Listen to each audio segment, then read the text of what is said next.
It's been a few weeks and we're back again with yet another BLEACH Rebirth of Souls video, and this time we're talking about the 3 most latest character trailers that have been released by Bandai Namco. With each trailer we get a reveal of a new entry to the roster of this highly anticipated BLEACH console game. The trailers showcase the characters' abilities as well as revealing how they play, and based on everything that we have seen, I'm super excited for the release of this game in early 2025. So in this video I'm going to be breaking down and analysing the latest trailers for the characters of Kaname Tosen, Soi-fon, and Renji Abarai. Renji was actually one of the first characters that was revealed for Rebirth of Souls, so it's great to finally see his character trailer. Now be sure to stick around until the very end of this video, as I'm going to be covering absolutely everything that you need to know about Tosen, Soi-fon, and Renji and how they function within BLEACH Rebirth of Souls.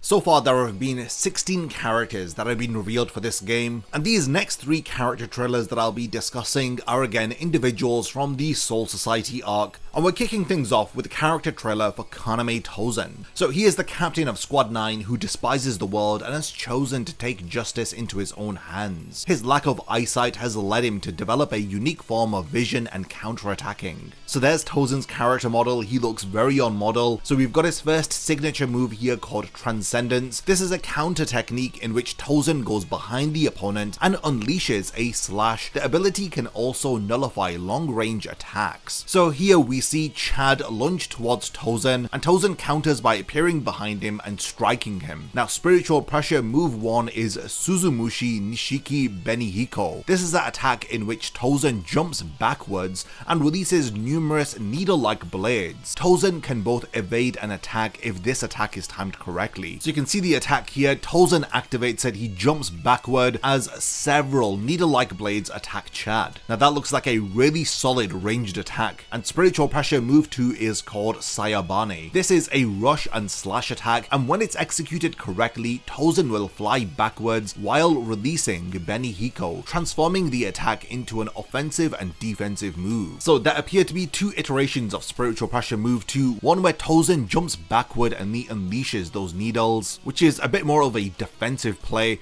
and then another variation of this spiritual pressure move 2 where he leans forward and does this double strike. So yeah, he rushes in and then follows up with an attack. Now we have the all-important awakening for Tosen, and it is in fact his Bankai. So by releasing his Bankai, Suzumushi, Suishiki, Enma Korogi, Tosen's opponent's screen becomes dark outside of a certain area, giving Tosen a massive advantage. The opponent's vision will widen as time passes, but it is possible to take it away again by using the Kikon move. So yeah, it does look like it restricts Tosen's opponent's moves. So you can see here the darkness around Chad with the spotlight being shined on him, and that's his field of view, and he cannot see beyond that. This is honestly such a creative way to implement Tosen's Bankai into the game. So yeah, Chad doesn't know where the attacks are coming from, Tosen's jumping back into the shadows, and yeah, this is a really incredible character to be added to the roster, and he has such a very unique and varied style of gameplay. So Kaname Tosen, captain of Squad 9, is characterized by his hit and run action, which throws off the enemy, as well as a Bankai which can take away his opponent's vision. So I've got some stats for Tosen's character. Now let's go from weakest to strongest. So his weakest is his range, as he has limited reach, as well as his power, as his attack and strength isn't that high. And in terms of his speed or mobility, it's in the mid-range level, as well as his toughness and durability. Now where Tosen really excels is his technique, as his special skill is totally maxed out. And in terms of ease of use, he's ranked as 4 out of 5 stars. So what do you think about Tosen's character? I feel like his Bankai is honestly going to be one that I'm definitely wanting to try out. This is such a fun character to have included within the roster, and I'm glad that they've done justice to his moveset by staying faithful to his abilities from the manga. Now the next character gameplay trailer is for Soi-fon, the captain of the 2nd Division. So Soi-fon, the captain of Squad 2, is able to overwhelm her enemies with a speed and deadly stinger. So this is definitely going to be very interesting. So we have her signature move, which is called Anken. This is an attack which sends an Anken Flying, which consumes one of her Anken stock, and when a signature move is activated while the Anken stock is 0, it just reloads the stock, so that's really good to know. So you can see that Soi-fon fires a projectile and then appears close to the opponent and finishes off with a strike and then multiple kicks. She already looks really fun to play as with her aggressive gameplay style. We have Spiritual Pressure move 1 is titled Kazaguruma or Nigeki Kisatsu. So Soi-fon instantly jumps in front of her opponent and attacks with a spinning kick, and if you hold the input, it increases the number of attacks with the maximum hold, changing the ability to Nigeki Kisatsu. Now you win the battle if you successfully land Nigeki Kisatsu twice. So Kazaguruma allows you to close the distance with your opponent and just land several kicks. And then also we see her activate Nigeki Kisatsu here as Soi-fon lands it successfully. Now her Spiritual Pressure move 2 is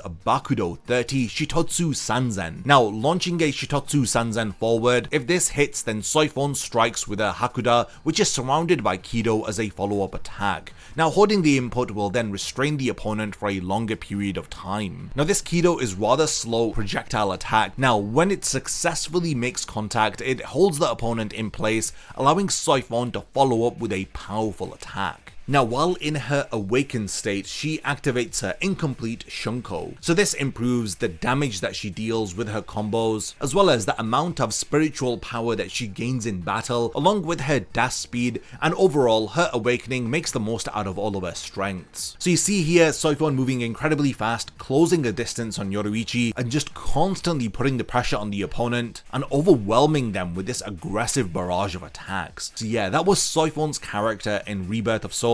She has overwhelming speed and a large number of moves to toy around with her opponent. Now I do also have a stat sheet for Soi-fon. Now with her character, her weakest stat is easily her toughness or her durability, with her next weakest stat being her power, so she has quite low attack strength. So the next stat, which is in the mid-range, is her reach and range, as it's just above average, and then she really excels in terms of her technique and special skills. So this is with her ability Anken, Kazaguruma, Nigeki Kisatsu, as well as Shitotsu Sanzen, and not to forget about her really interesting awakening, which is her incomplete Shunko. Now Soi-fon's overpowered stat is easily her speed, as she has incredible mobility. You saw it within the gameplay trailer. She's just darting all across the screen, and in terms of her ease of use, she's actually one of the easiest characters to play in the game, as she's ranked as 5 out of 5 stars. Week after week we've been anticipating the reveal of Renji's character trailer. Now finally his character was confirmed for the 16th character trailer for this game. So Lieutenant of Squad 6, he is a high-spirited warrior who always looks after his friends, but is also capable of cutting through the entire battlefield with his versatile swordsmanship. So yeah, this is Renji's character model looking incredible, as he from the get-go activates his Shikai, so you know what that means for his awakening. But before that, let's have a look at his signature move, which is Sweep. So this is a large cleave attack using Zabimaru that can be used to dish out a total of 3 consecutive attacks. This is a powerful one-sided attack which can be executed from a range that is comparable with projectiles. So you see here, Renji is quite a distance away from Byakuya here, and he activates his sweep, demonstrating how much of a great ranged ability this is, as he lands 1, 2, and 3 strikes against Byakuya. Now Spiritual Pressure move 1 is called Sumuji Kaze. Renji spins his body while extending Zabimaru to sweep the area again. After the attack hits, it knocks back the opponent, allowing Renji to get into a favorable mid-range attack. So yeah, after the attack hits, it knocks back the opponent. So you see examples here of Renji spinning his Zanpakuto around as he creates like this impenetrable force field around him, which stops his opponent from closing in the distance. Spiritual Pressure move 2 is called Oath of the Soul. So Oath of the Soul seems like a buff which increases the power of his signature move, as well as his special flash attack, which is usually in a weakened state after Renji leaves his Bankai state. So this is following the release of Renji's awakening, where his stats will be depleted. So Oath of the Soul will come in handy in order to restore all of his vitals. So yeah, you see here he's charged up and there's this glowing red aura around him as he's striking Byakuya. Now we have Renji's awakening, which a lot of people have been very excited about. Renji's Bankai Hihio Zabimaru has overwhelming reach and power in order to smash the opponent with powerful and dynamic attacks. While in Bankai, Renji's Reishi will also fully recover, thus making it even easier for Renji to recover from a losing situation in and make a solid comeback. However, when Bankai is cancelled after a certain period of time, or when his Reishi is cut off, his abilities will become weak. So this is where the Oath of the Soul comes into play, where it will help him to recover some of his abilities. So yeah,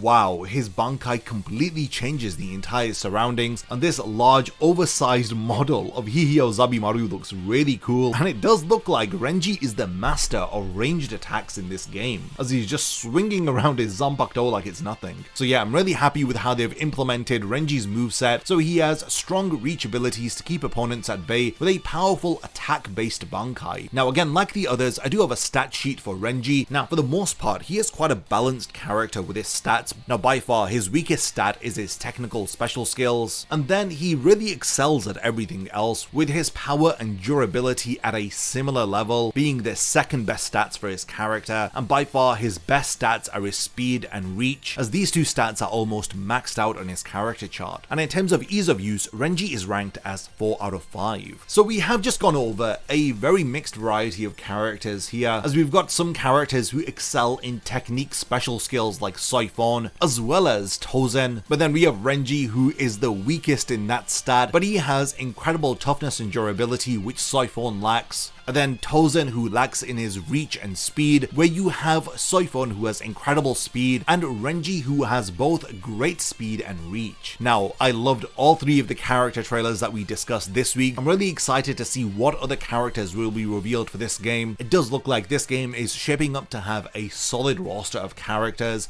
I look forward to other individuals like Aizen being revealed, as well as some of the other Arancars. I really want to see how Grimmjow plays in Rebirth of Souls. But yeah, we have reached the point of the video where I do want to hand over the discussion to all of you. What do you guys think about these 3 most latest character trailers for Rebirth of Souls? And what are your thoughts about these stats for the 3 respective characters? Be sure to subscribe to the channel. Again, in a couple of weeks I'll be making another Rebirth of Souls video going over the next batch of character trailers, so definitely do stick around for that. And I'll also be showcasing these stat sheets for each respective character so that you know how each of them play within the game. Lastly, thanks for making it to the end of this video, and I cannot wait to see you again in my next Rebirth of Souls video. A massive thank you goes out to all of my amazing Patreon supporters for helping to make this video possible. If you also want to support the channel and see your name in the end of my videos, then check out my Patreon, which has loads of perks like early video access and so much more. Thank you for sticking around till the end of the video, and whatever you contribute will mean a lot to me.